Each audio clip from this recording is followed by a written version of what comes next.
اکل احد طعاما خیر من ان یاکل من عمل یدیہ، کہ کسی شخص نے کوئی کھانا اس سے بہتر نہیں کھایا جو کہ اس نے اپنے ہاتھوں سے کما کر کھایا۔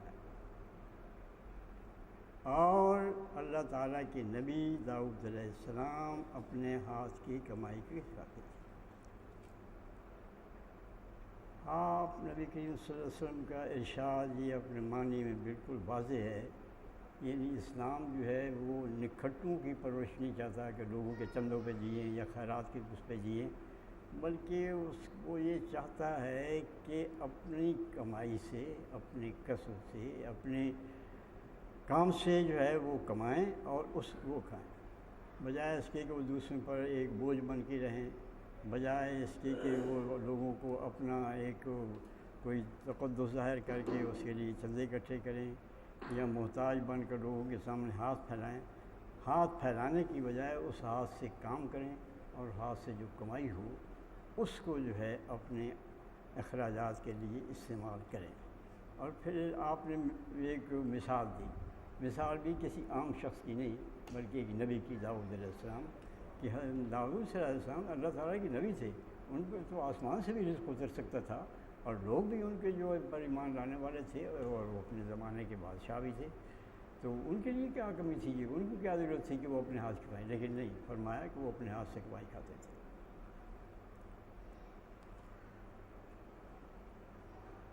وعن ابی ہریرہ قال قال رسول اللہ صلی اللہ علیہ وسلم ان اللہ طیب لا يقبل الا طیبا وإن اللہ امر المؤمنین بما امر به المرسلین فقال یا ایھا الرسل کلوا من طیبات واعملوا صالحا۔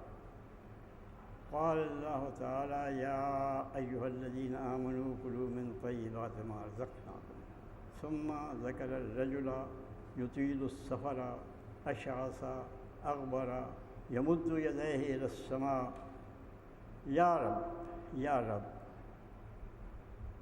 ومطعمہ حرام مشربہ حرام وملبسہ حرام وغذی بالحرام فأنی یستجاب لذلک۔ یہ صحیح مسلم کی روایت ہے اور اس سے روایت کیا ہے حضرت ابو ہریرہ نے۔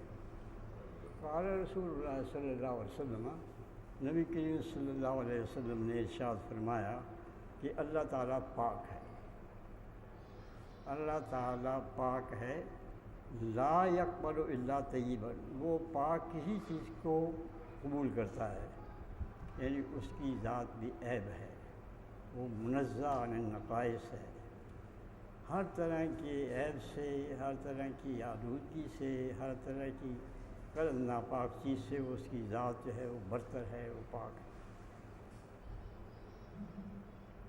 اور اس کی اس پاک ہونے کا تقاضی کے مطابق ہی وہ پاک چیز کو ہی پسند کرتا ہے، وہ اس قبول کرتا ہے، وہ ایسی چیز جو پاک نہیں ہے اس کو قبول نہیں کرتا۔ یعنی اگر کوئی یہ کہے کہ میں حرام سے کما کر کے اس کو اللہ کے راستے میں خرچ کر تو اللہ تعالیٰ قبول نہیں کرے گا۔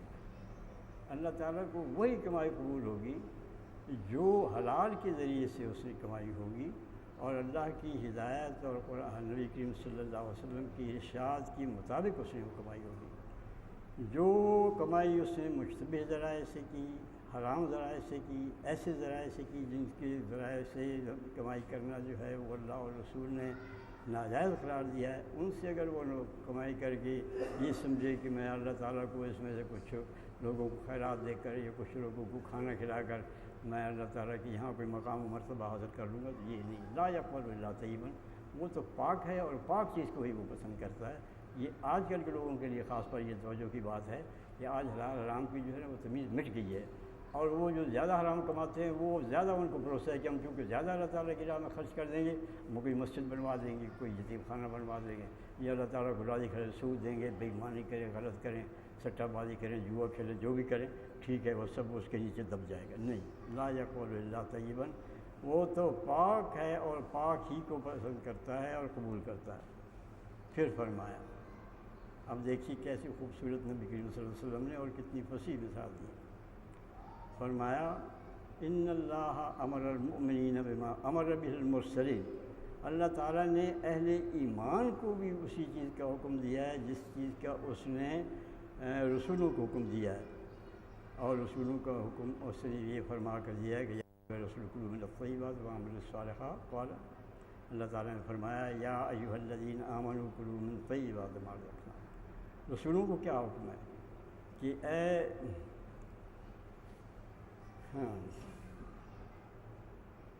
ایک تو اہل ایمان کو حکم ہے یا ایھا الذین آمنوا کلوا من طیبات ما رزقناکم کہ اے ایمان والو ان چیزوں کو کھاؤ جو اللہ تعالیٰ نے تمہیں طیبات میں سے، جو پاکیزہ چیزوں میں سے، حلال چیزوں میں سے جو چیزیں تمہارے لیے کی ہیں ان کو کھاؤ.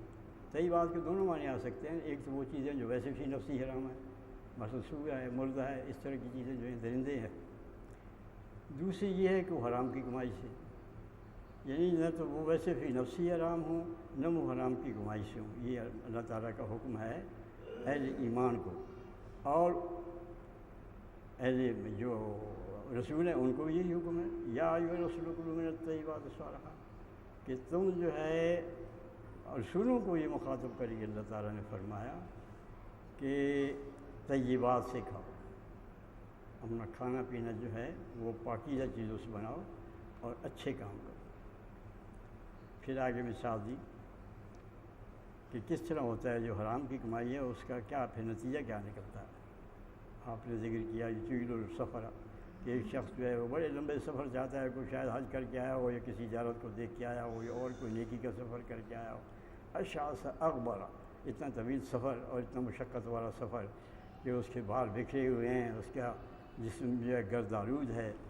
یمد یدیہ الی السماء، آسمان کی طرف اپنا ہاتھ پھیلاتا ہے اللہ تعالیٰ سے دعا کرنے کے لیے اور کہتا ہے یا رب اے میرے پروردگار، اے میرے پروردگار. اللہ تعالیٰ کو مخاطب کر کے اس سے دعا مانگتا ہے. لیکن کیفیت کیا ہے؟ وہ دعا اللہ تعالیٰ سے لمبے ہاتھ کر کے مانگ رہا ہے اور مسافر کس سے یہ اتنی مشقت کے بعد تو ظاہر ہے کہ اگر کوئی عبادت کا سفر اس نے کیا ہے وہ دعا تو ظاہر ہے کہ مقبول یہ کے قریب ہوتی ہے، لیکن ہو گیا. دعا تو وہ مانگ رہا ہے کہ یا رب، اور اتنا سفر بھی کر کے آیا ہے اور اس کی شکل بھی ایسی ہے کہ ایک بندے کی خدا کے سامنے ہونی چاہیے کہ وہ اس کی انکسار ہے اور اس کے اندر وہ جو ہے ایک ایسی حالت ہے جس جو بندے کی خدا کے سامنے ہونی چاہیے.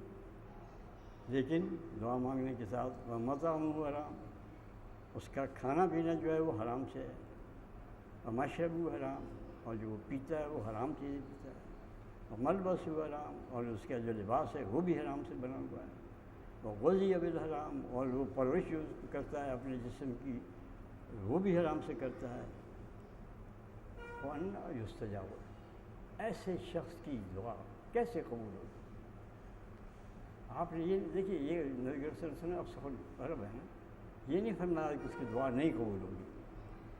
وَأَنَّىٰ يُسْتَجَابُ، کہ تم خود سوچو کہ جس کی کھانا پینا حرام ہے، جس کا لباس حرام ہے، جس کا جو جسم ہے وہ حرام کی لباس، حرام کے کھانے سے، حرام کے پینے سے پرورش پائی ہے اور گوشت بنایا اس نے حرام کھا کے، اس کی دعا کیسے قبول ہو جائے گی؟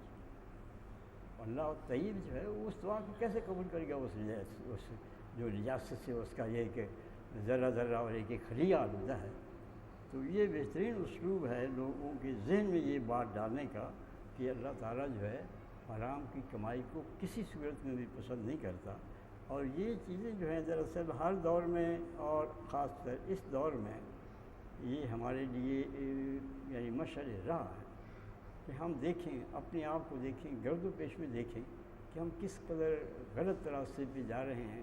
ہمارے پاس ذرائع جو ہیں وہ حلال کے کتنے ہم استعمال کرتے ہیں اپنی ضرورتوں کو پورا کرنے کے لیے، اور ضرورتوں کو پورا کرنے کے علاوہ ہم دولت بننے کے لیے اور بڑے سیٹھ بننے کے لیے کتنے ہم جو ہے وہ صحیح اور جائز استعمال کرتے ہیں. اس کے بعد پھر ہم مسجدیں بنوائیں یا جو کچھ بھی کریں، ان مسجدوں کا اور یتیم پروریوں کا اور ان علماء کی خدمت کا، اور ان کا کیا پھر اس کی قبولیت کا کوئی مقام ہو سکتا ہے جب کہ وہ اللہ اور اس کی رسول کی تعلیمات بالکل خلاف.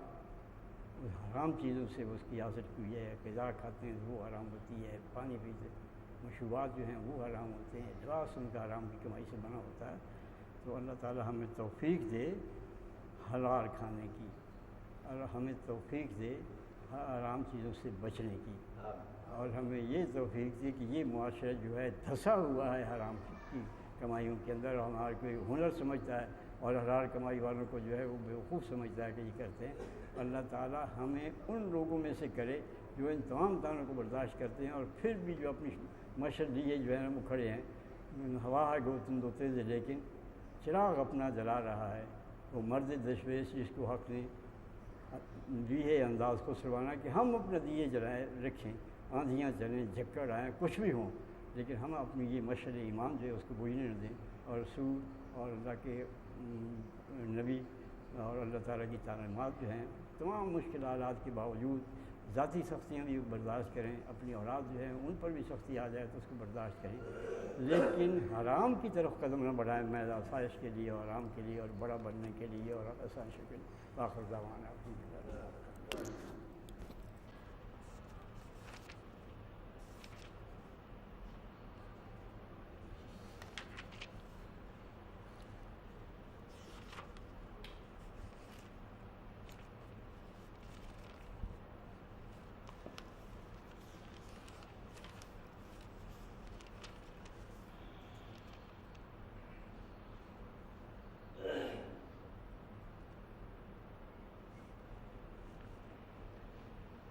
اعوذ باللہ من الشیطان الرجیم، بسم اللہ الرحمن الرحیم۔ وَلَئِنِ اتَّبَعْتَ أَهْوَاءَهُم مِّن بَعْدِ مَا جَاءَكَ مِنَ الْعِلْمِ إِنَّكَ إِذًا لَّمِنَ الظَّالِمِينَ۔ سورہ بقرہ۔ اگر آپ نے ان لوگوں کی خواہشات اور ان کی من گھڑت باتوں کی پیروی کی جب کہ آپ کے پاس اللہ کی طرف سے علم آ چکا ہے، تو اس حالت میں اپنے آپ پر ظلم کریں گے، اپنے آپ کو تباہ کر لیں گے کہ علم کی موجودگی میں آپ لوگوں کی خواہشات اور ان کی آراء پر عمل کر رہے ہیں۔ پہلے بھی ہم سید قطب رحمۃ اللہ علیہ کا پڑھ رہے تھے اور بات چلتی رہی جاہلیت کی۔ قرآن پاک میں یہ دو چیزیں آمنے سامنے، جاہلیت اور اسلام۔ اللہ تعالیٰ اسلام کے علاوہ جو کچھ ہے نا اس کو جاہلیت کہتا ہے۔ ہمارے ہاں کے لوگ پڑھے لکھے نہیں، ناخواندہ، تو ہم کہتے ہیں جاہل ہے۔ قرآن نہیں ان لوگوں کو جاہل شمار کرتا۔ اگر ایک آدمی نے سیدھی کتاب نہیں کبھی پکڑی اور ایک لفظ نہیں پڑھ سکتا مگر وہ دین کو جانتا ہے نا تو وہ عالم ہے، اس کے پاس علم کی روشنی ہے۔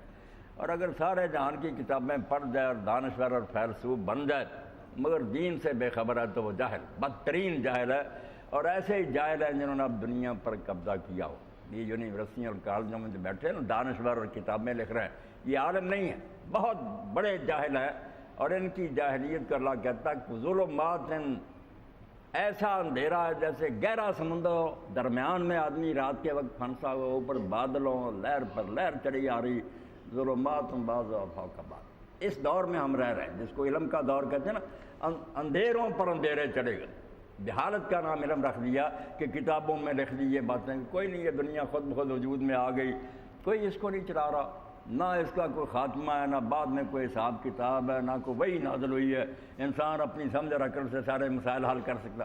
اسی لیے حکیم صاحب فرما رہے تھے کہ جو دور اب زمین پر آیا ایسی جاہلیت کبھی نہیں آئی۔ لوگ مشرک رہے، بت پرست رہے، مگر ان بیوقوفی کی باتوں کے قائل نہیں تھے کہ اس دنیا کا کوئی بنانے والا ہی نہیں ہے، یا نیکی بدی کوئی چیز نہیں، بس انسان جو جی چاہے کرے، لبرل ہونا چاہیے، انسان کو آزادی ہونی چاہیے، مرد سے بدفعلی کرے، کیوں کوئی دوسرا اس میں مداخلت کرے۔ یہ دور جو ہے جاہلیت کا پہلے کبھی نہیں ہے، اس کو آپ علم کہتے ہیں۔ حالانکہ سعدی رحمۃ اللہ علیہ فرماتے ہیں، سعدی بشوئے لوح دل از نقش غیر حق، علم کے راہ حق نہ نمائد جہالت است۔ وہ علم جو حق کا راستہ نہیں بتاتا وہ علم ہے۔ جہالت، اور جہالت بھی جہل مرکب کہ نہ جانتے ہوتے اور سمجھتے کہ ہم نہیں جانتے تو شاید علاج ہو جاتا۔ اپنی جہالت وہ مانتے کہ ہم بے علم ہیں، مگر یہ جہل مرکب میں مبتلا ہے کہ جانتے بھی نہیں اور پھر نہیں مانتے کہ ہم نہیں جانتے بلکہ سمجھتے ہم جانتے ہیں۔ ایسے آدمی کا علاج نہیں ہو سکتا، جاہل ہے مگر اپنے آپ کو عالم سمجھا. تو یہ دانشور بنے ہوئے ہیں، لوگوں کے رہنما بنے ہوئے ہیں، پوری زمین کو انہوں نے جہنم زار بنا دیا، آگ لگا دی ہے، کوئی ترقی نہیں ہوئی.